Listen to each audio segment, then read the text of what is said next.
This is the Rumen8 window when you first start it up.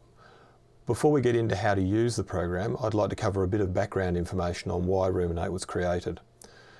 It was developed over the last 20 years by Martin Staines and Richard Morris. For version 3 of the program, we've teamed up with Steve Little to improve it further.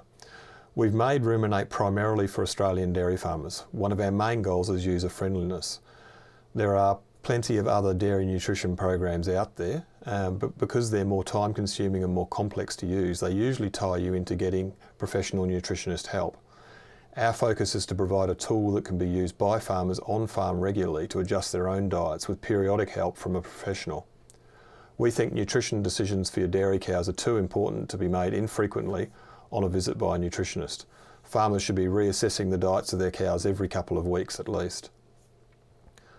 We say this because in Australia we're primarily dealing with pasture-based diets, be it when the cows are out grazing the pastures or the pastures there conserved as silage.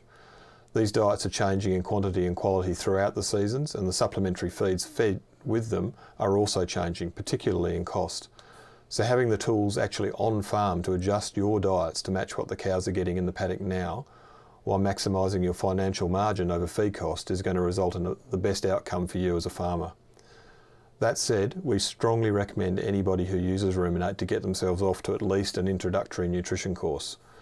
Rumen8 at the end of the day is just a piece of software. All it's going to do is work through the maths for you and present the results in a usable way. You can still design a diet that's going to reduce production of your cows or potentially harm your cows. So you need that background nutrition information to use it correctly. Now we've got all that out of the way, let's move on to the next tutorials covering actually how to use Rumen8.